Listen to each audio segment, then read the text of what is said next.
Bem-estar e movimento. Apresentação: Cássia Godoy.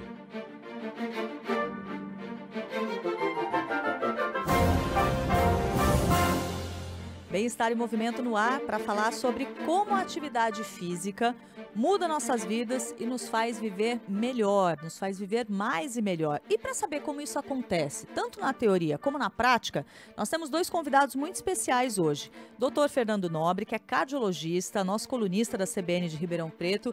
Tudo bem, doutor? Bom dia. Tudo bem, que prazer estar com você nesse programa que é sempre muito bem-vindo. E um ótimo dia também para Fabiane Gutin, que é nadadora, atleta master e vai contar histórias maravilhosas aqui para a gente. Tudo bem, Fabiane? Como você está hoje? Bom dia, eu estou ótima, estou sempre ótima. Muito obrigada pelo convite, é um privilégio. Olha, eu desconfio que o fato de você estar sempre ótima tem a ver com a sua rotina de atividades físicas, porque eu estou vendo aqui que você nada, assim, com assiduidade há muitos anos e que você está se preparando para um desafio de nadar 7 dias seguidos no mar, 10 quilômetros por dia, é isso? Exatamente. Como que vai ser esse desafio? Por que você se colocou essa meta?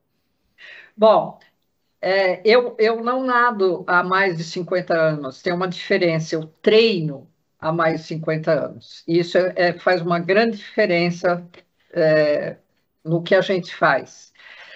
Eu me propus a fazer esse desafio, primeiro para festejar os meus 70 anos, porque em maio eu completo 70 anos. Segundo, porque eu gostaria de dar mais visibilidade aos atletas masters. E para quem não sabe o que é um atleta master ele é considerado master em cada modalidade esportiva a partir do momento que essa modalidade acha que esse atleta não trará mais resultados de atletas de alta performance. Então, por exemplo, na natação, nós somos considerados masters aos 25 anos.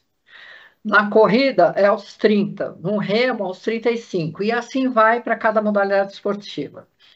É o segmento que mais cresce no mundo, exatamente por causa do envelhecimento da população. E, no entanto, a gente se sente bastante invisível, porque nós somos bem esquecidos.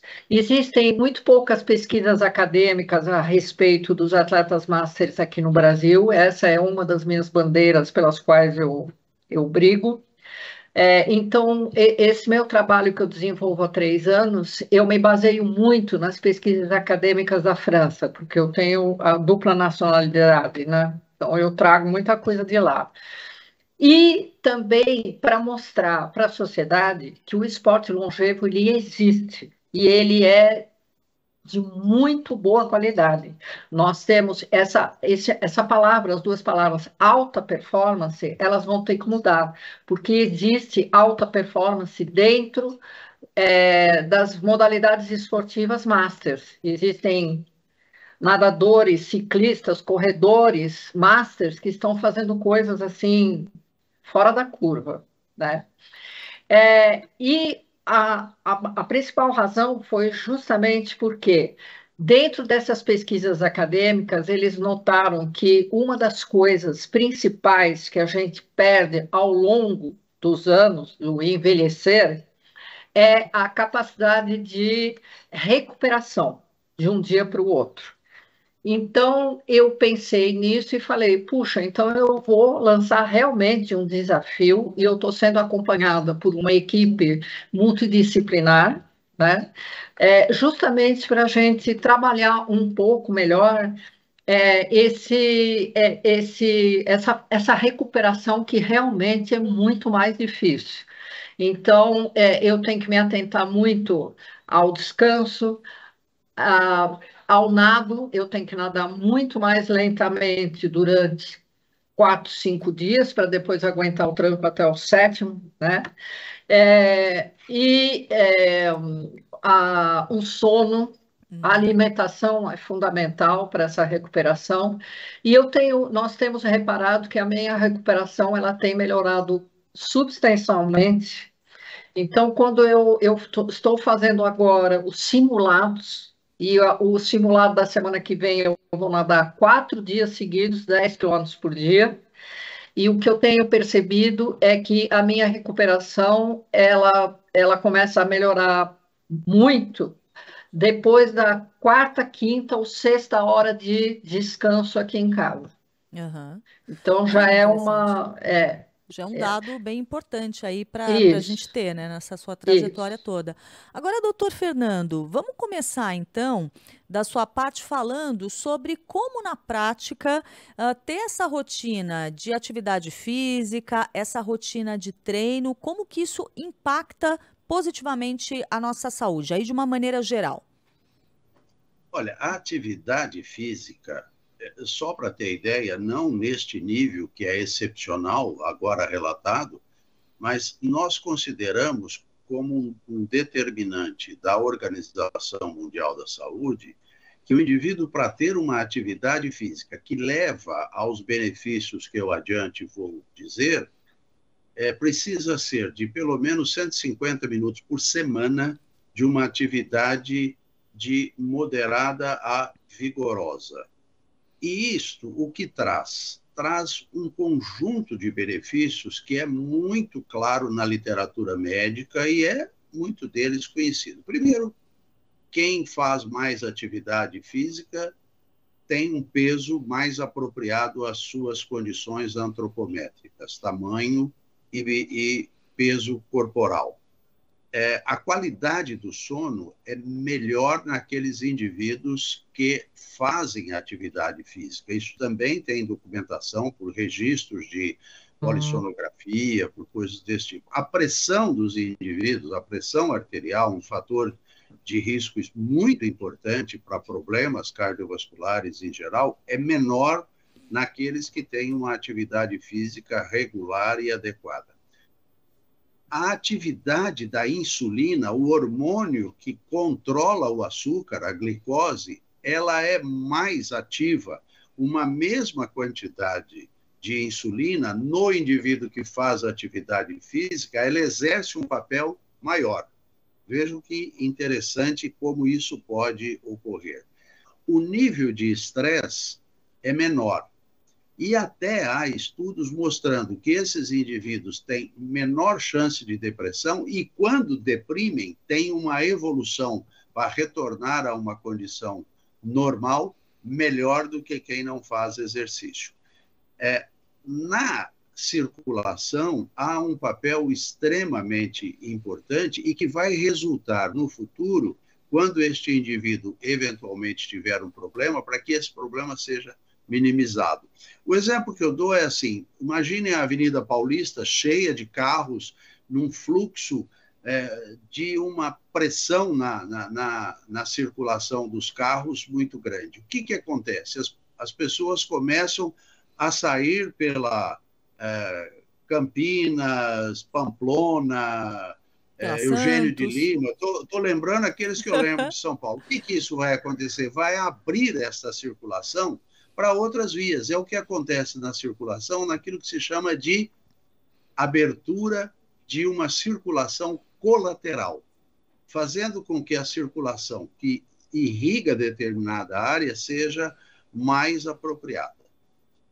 Além de todos esses aspectos, e eu deixei, não sem razão, o último, que é uma sobrevida maior. Não pode ter benefício maior de uma atividade para aquela que faz com que os indivíduos tenham um tempo de vida maior comparado com aqueles que não fazem atividade física. Isto é extremamente importante e há estudos, olha, vejam que os números são muito fortes e muito consistentes.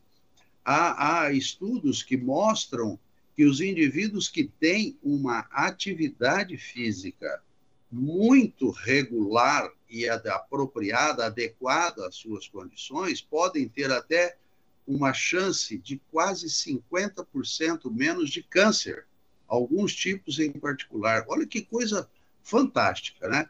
E para outras atividades, chega a ter em torno também de 40%, como doenças cardiovasculares, infarto, AVC.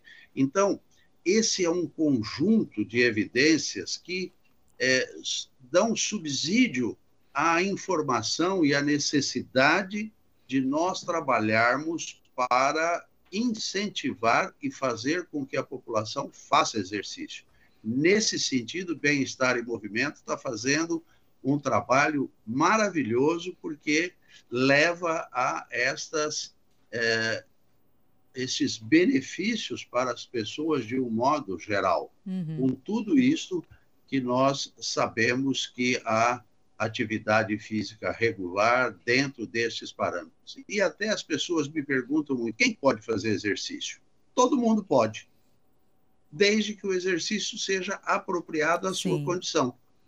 Então, é claro, né, nós temos aqui um exemplo de uma atividade física que não é a usual.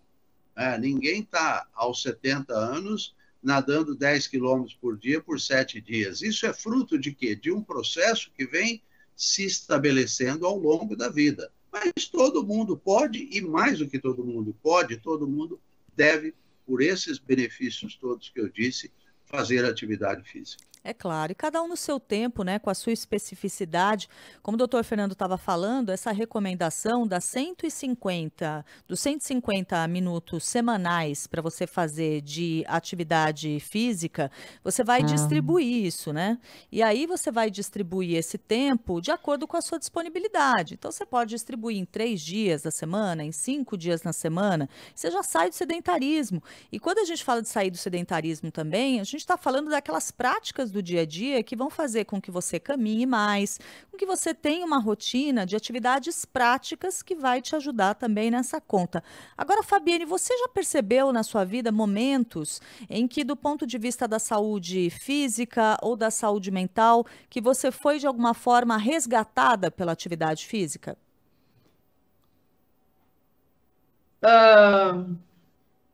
Não, porque eu sempre fiz Você sempre fez, nunca teve atividade. uma coisa. Mas eu penso assim, aquele, por exemplo, comigo acontece muito isso, de às vezes eu estar meio desanimada, de estar assim, os problemas que todo mundo tem na vida, não sou diferente de ninguém.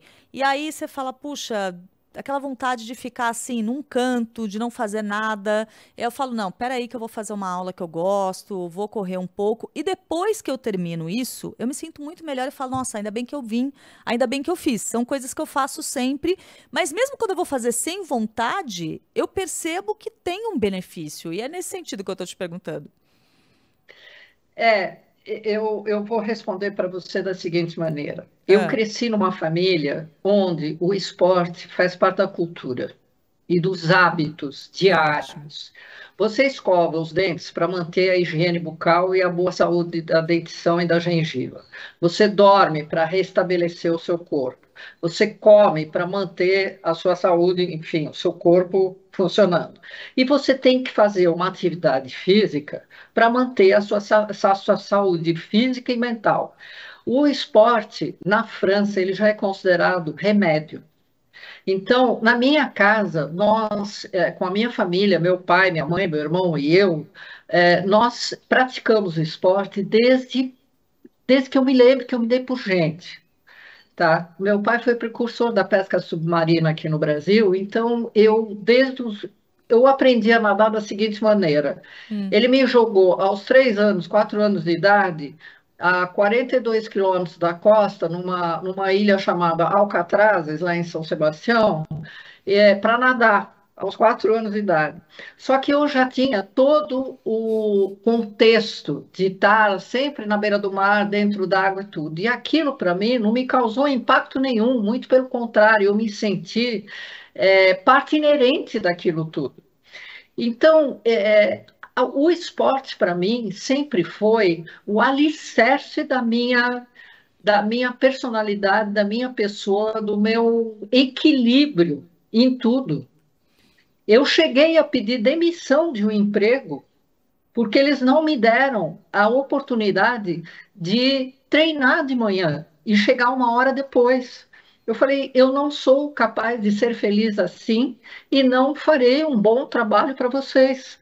Então, eu estou fazendo algo bom para vocês e para mim. E eu pedi demissão. Eu não consigo me ver de outra forma senão com o estilo de vida que eu já tenho desde sempre. Hoje eu me dou conta de que, com esse estilo de vida, eu fiz uma caderneta de poupança da saúde. O doutor Fernando falou sobre viver mais tempo, e eu acho que também a grande importância do viver mais tempo é com qualidade, Claro. Porque me parece que a partir dos 75 anos, as pessoas começam a ter problemas de autonomia, né? Essa perda de independência.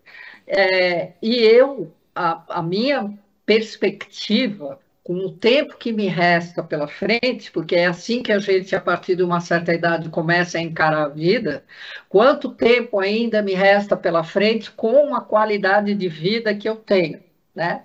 Eu ainda calculo uns 10 anos com a qualidade de vida que eu tenho. Eu não tomo nenhum remédio. Eu vou na farmácia só para comprar tintura para cabelo. Então, eu tenho ciência, eu tenho consciência, e a maioria dos atletas masters, que são pessoas como eu, que têm esse estilo de vida há muito tempo, nós somos a evidência de que o esporte é o único caminho para a saúde e a longevidade com autonomia. E dentro disso, nós somos também a evidência da importância das práticas integrativas.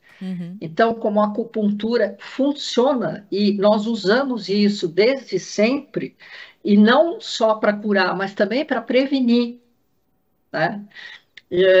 Então, o esporte, eu acho que é realmente, como está sendo tratado na França, é um remédio. É um remédio. Ô, Cássia, eu até queria aproveitar isso para dizer que, na medicina, de um modo geral, existem 2 tipos de tratamento. Tratamento medicamentoso, que são as pirulinhas, as lárgeas, os xaropes, os líquidos, e tem o tratamento não medicamentoso. Sim, sem dúvida. Que é qualidade de vida, ingestão adequada de álcool, de sal, etc., e atividade física. E quando você pergunta se ela já teve algum problema ou que ela poderia ter e a atividade física o fez ser prevenido, é porque isto entra naquilo que se chama de prevenção primária. Sim. É o indivíduo que está sendo adequado para não ter a doença. Prevenção primária é isso, para você não ter. E mais do que isso, a atividade física, quando o indivíduo já teve, ele está prevenido naquilo que se chama de prevenção secundária, para não repetir o evento. Então, ela não teve nenhum problema onde as condições que ela teve poderiam ajudá-la, porque ela fez uma prevenção primária com a atividade física que sempre fez. Queria falar um pouco agora a respeito da realidade brasileira, né? Porque a gente tem uma realidade brasileira que, infelizmente, ainda em muitos casos está bem longe disso, né, doutor? Está longe. Eu queria antes lembrar uma coisa. Durante algum tempo, eu, particularmente, no exercício da minha atividade como médico, a gente dizia, olha, a atividade física boa é aquela que você para e vai fazer, e faz 20 minutos, meia hora, etc. Hoje, tem um conceito chamado de atividade física cumulativa. Então, a Cássia, ao deixar o carro dela 6 quarteirões da CBN, onde ela vai trabalhar, ela caminha esse período que vai se somar ao que ela faz depois que ela sai para ir ao restaurante na hora do almoço, para fazer uma nova caminhada, para ir ao banco. Então, no final do dia, você tem uma somatória de atividades físicas realizadas em tempos pequenos, mas que estimulam isso. E quando a Cássia disse, tem dias em que eu estou lá um pouco aborrecida, vou fazer exercício melhor, tem uma razão fisiológica para isso. Quando você faz exercício, depois do exercício, você tem uma liberação hormonal que te dá bem-estar. Essa liberação hormonal se faz em dois sentidos. No sentido de coibir os hormônios que são deletérios, como adrenalina, noradrenalina, cortisol, mas faz a liberação de hormônios que são bons, que melhoram a sua condição, como, por exemplo, as endorfinas, né?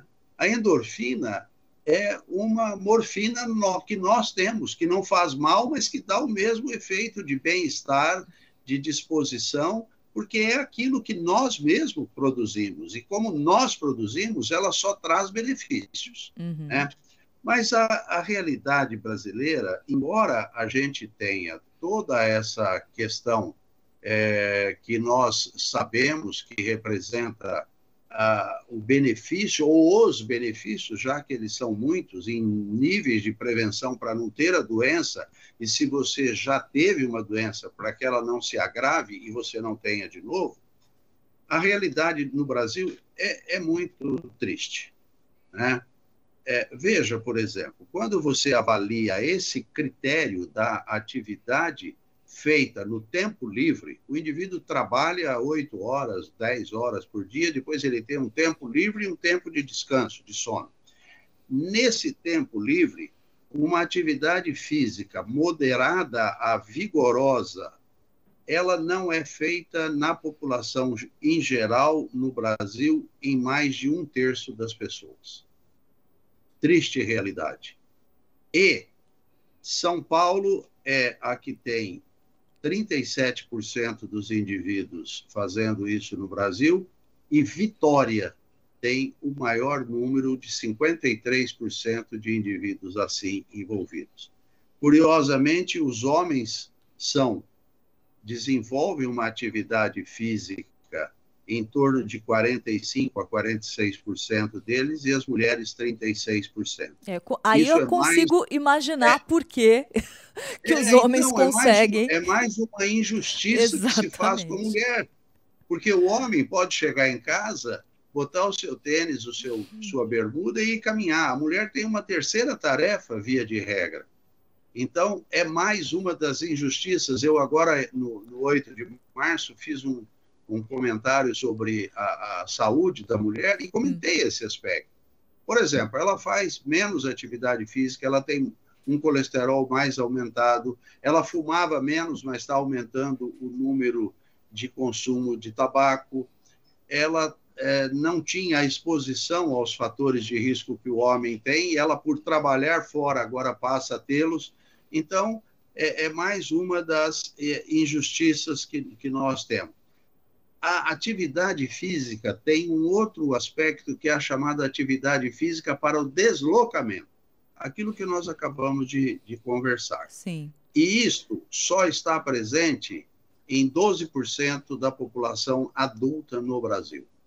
E aí Pessoas não têm hábito de deixar o seu carro à distância. Sim. Fica rodando com o carro até achar 10 minutos para parar em frente ou atravessar a rua para chegar ao estúdio da CBN ou ao banco onde ele trabalha, à farmácia, à empresa que ele trabalha. E agora, uma coisa, como se já não tivesse dito tanta coisa que incomoda, quanto tempo os indivíduos hoje, adultos, isso para adolescentes e crianças seguramente é muito maior, eles gastam com 4 horas ou mais de tela, que é TV, celular e tablet.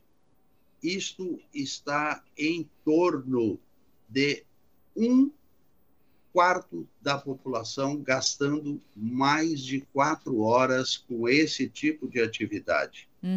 Aqui um pouco mais os homens do que as mulheres. E para assistir televisão, também aproximadamente 1/4 das pessoas gastam do seu tempo livre mais de 4 horas, ou no mínimo 4 horas. E isso é um dado que, se ele está gastando o seu tempo com uma atividade absolutamente por si só, com características de sedentarismo, porque ele não tem atividade nenhuma, isso estimula um outro hábito que vem paralelamente, que é a alimentação durante essas atividades. E, em geral, é uma alimentação com alimentos microprocessados ou processados, de um modo geral, com alto teor de sal. Então, a inatividade física trazendo também outros hábitos inadequados que vão concorrer para a maior probabilidade de, por exemplo, doença cardiovascular. Então, isto é um fato que nós precisamos saber, precisamos informar para mostrar que o benefício que nós falamos lá no começo é muito claro para tudo. Diminui câncer, diminui hipertensão, alteração do açúcar que vai levar ao diabetes, né, e outras coisas. E agora, para mostrar que pouca gente está afeita a esse tipo de atividade que é tão benéfico e gastando um grande tempo do seu tempo livre com uma atividade como nós acabamos de dizer. E até para a gente ter, é muito ruim, é péssimo, até para a gente ter o contraponto de tudo isso, né, de como usar bem o seu tempo e incluir a atividade física no dia a dia, quero saber de você, Fabiane, como que é a sua rotina de treinos? Eu gostei que quando eu fiz a primeira pergunta, você falou, não é que eu nado há mais de 50 anos, eu treino há mais de 50 anos, é uma coisa que você leva a sério. Como que é a sua rotina de treinamento? Bom, a minha rotina de vida, ela é extremamente disciplinada. Primeira coisa, eu continuo trabalhando, eu dou aulas, eu sou tradutora e intérprete juramentada, e então eu preciso de uma agenda absolutamente disciplinada. Então, eu guardo todas as minhas manhãs, eu estou na piscina às 6h30 e saio às 9h. 8h30, por exemplo, eu acabo o meu treino. Eu treino justamente para esse desafio que eu vou enfrentar. Eu estou treinando uma média de entre 5 e 6 quilômetros por dia, mas não são 5, 6 quilômetros nadados de uma vez só. Eles têm o que a gente chama de A1, A2, A3 e o treino anaeróbico. Hoje, por exemplo, eu fiz um treino anaeróbico. Eu nadei várias vezes 50 metros para 90% do tempo maior que eu já fiz, né? Então, nós temos volume e tem intensidade também. É hiper importante isso. Eu faço musculação 3 vezes por semana. A musculação é super importante para qualquer esporte. Eu, francamente, não gosto de musculação, mas eu aprendi a valorizar isso, porque eu senti que eu tenho muito medo de me machucar, porque como eu não sou uma expert de musculação, eu tenho muito medo de me lesionar, porque infelizmente os professores que têm na musculação, eles não ficam atentos aos movimentos que nós estamos fazendo, se são corretos ou não. Então, a possibilidade de a gente se lesionar, ela cresce exponencialmente. Então, eu tenho uma treinadora que me passa isso, e ela me passa o filme no YouTube de exatamente todos os movimentos. Então, eu colo nisso e faço. Então, eu faço musculação 3 vezes por dia. Além do mais, 3 vezes por semana, eu decidi 3 vezes por semana. Isso. Além do mais, eu vou todos os dias ao clube nadar, que fica a 1,2 km da minha casa, com uma mochila que pesa mais ou menos 5 quilos. Eu vou a pé e volto a pé. Então, ida e volta dá uns 2,5 km por dia. Olha o cardio aí.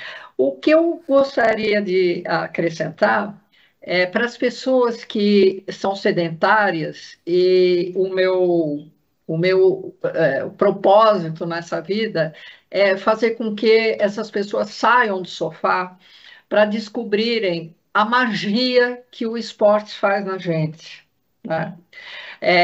Porque é muito difícil a gente tentar convencer uma pessoa a sair do sofá. Por quê? Porque quando a gente fala de sentimentos, todo mundo tem sentimento. Se eu falo de tristeza, de alegria, de frustração, todo mundo tem isso em comum, nós somos seres humanos.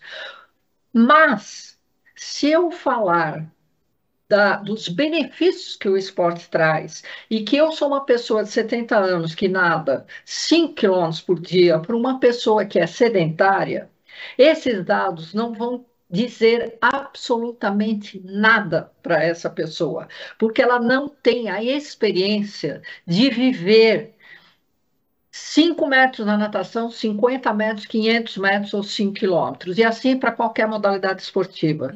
Seria a comparação que eu faço entre a pessoa que come só arroz, feijão, ovo frito e salada, só isso na vida inteira. Ela não experimentou o gosto de uma beterraba, de uma cenoura, de um alcachofra, de um alface, ou de um sei lá o quê. Então, ela não tem essa amplitude degustativa para essas coisas, e ela não consegue nem imaginar o sabor desses outros alimentos. O que ela vai ter que fazer? Ela vai ter que experienciar, viver isso. Então, eu digo para as pessoas, deem-se a oportunidade de experimentar a prática de uma atividade física. E escolha uma atividade física que você mais se identifique com ela. E a segunda coisa muito importante é entrar num grupo, porque o grupo ajuda as pessoas a se manterem naquele esporte durante 5, 6 meses, que é necessário para a nova rede neural se estabelecer e aquilo virar um comportamento. Tá? A partir do momento que essa rede neural funciona no automático e que a pessoa vai fazer o exercício automaticamente e que ela não precisa tanto do grupo como apoio e incentivo para sair do sofá, esse esporte vai virar uma paixão. E a partir do momento que vira uma paixão, essa pessoa não larga mais isso.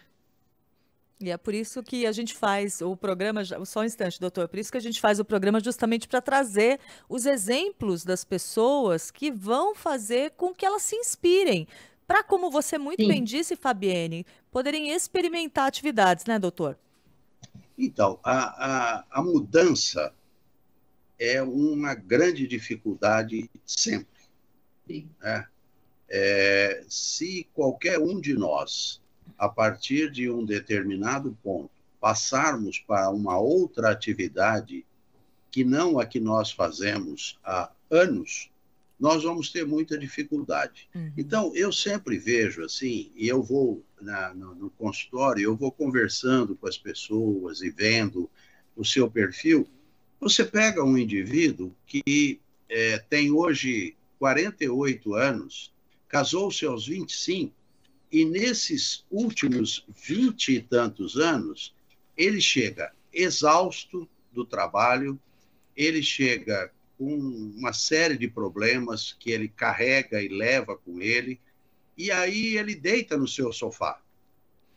Ele pega a sua cerveja, e a mulher, naquele instinto que todas têm de afeto, de carinho e de atenção, leva lá um queijinho. Aquilo, para ele, é a sua vida. Agora, imagine esse indivíduo, de repente, falar: agora eu vou chegar do trabalho, vou botar uma roupa, vou caminhar, vou andar. Só que, quando ele estabelece essa mudança, ele começa a ter os benefícios que ela traz. A endorfina que ele começa a produzir, ele nunca tinha tido. O bem-estar que ele passa a ter, ele também nunca tinha experimentado.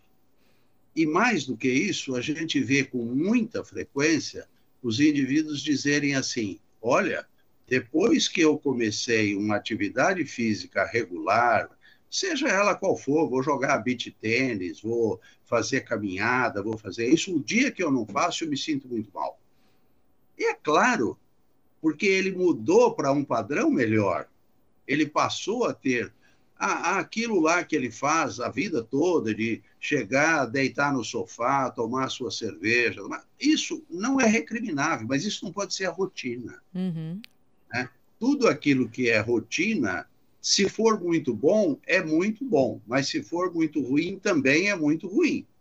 Então, essa mudança exige que o indivíduo passe a ter uma nova vida, uma nova qualidade, e até que ele experimente os benefícios, ele vai ficar realmente precisando desse estímulo, desse passo. O estímulo está onde? Na prevenção primária, para ele não ter doença, na prevenção secundária, para quem já teve, não voltar a ter, ou melhorar a doença que já teve. E é esse conhecimento, além do bem-estar natural da atividade física, que vai movê-lo a mudar o seu padrão de vida e a sua atividade. Doutor... Aliás, nós estamos falando muito em atividade, e eu quero registrar aqui que nós estamos sendo entrevistados por uma grande ativista de exercício. A Cássia corre, a Cássia já fez maratonas, metade da maratona, não importa, mas ela é uma pessoa que faz atividade física. E eu tenho que declarar que também faço. Ah, que bom. Eu ia fazer essa pergunta para encerrar aqui a nossa conversa, doutor. O que o senhor treina? Eu faço há muitos anos pilates, muitos anos. Isso é uma atividade que, à medida que a idade vai passando, a gente precisa reforçar os movimentos, as articulações, e pilates é uma boa para isso. E o que eu amo fazer é jogar tênis. Jogo menos do que eu gostaria em intensidade e menos em qualidade também, mas não deixo de fazer.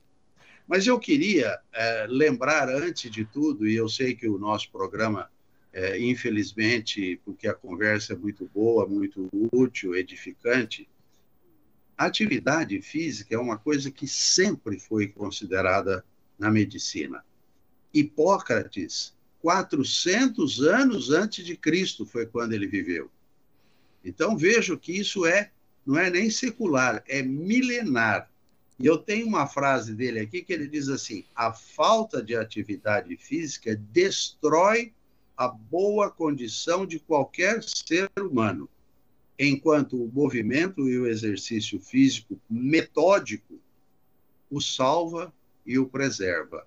Então, ele fala que, novamente aqui, aquilo que nós repetimos algumas vezes, a prevenção primária, a Letícia nunca passou por um grande problema de saúde, porque ela fez, ao longo de toda a vida, uma prevenção primária. E esse é o ponto que eu gostaria de deixar aqui muito claro. Movimentem-se, ativem-se, façam tudo que pode ser feito, sem o auxílio de máquina, sem carro, sem metrô, sem trem, desde que seja possível e compatível. Que sem elevador. Sem elevador, isso vai resultar em mais anos de vida e mais vida aos anos que nos foram dados viver. Doutor Fernando Nobre, cardiologista, colunista da CBN Ribeirão Preto, muito obrigada por ter estado com a gente hoje aqui no Bem-Estar em Movimento. Sou eu quem agradece, Cássia. É um prazer falar sobre isso e sentir que a nossa atividade, que o nosso trabalho pode ser útil, levando essas informações por meio deste seu louvável programa. E quero agradecer muito a participação também da Fabiane Gutin, que é nadadora, atleta master, e nos inspirou aqui com as suas histórias, as suas metas. A gente vai acompanhar o seu desafio de fazer essa prova de nadar 7 dias seguidos no mar, 10 quilômetros por dia, até completar 70 quilômetros. Parabéns, Fabiane, você é inspiradora. Muito obrigada. Eu espero, com isso, fazer com que as pessoas entendam ou vejam a importância da prática esportiva para a gente ter uma vida longeva com muito boa qualidade. Muito bom. Produção aqui do Bem-Estar em Movimento é da Letícia Valente, os trabalhos técnicos em áudio e vídeo são da Débora Gonçalves e a edição é do Rafael Furugem. Eu volto na semana que vem. Espero por você. Bem-Estar e Movimento. Apresentação: Cássia Godoy.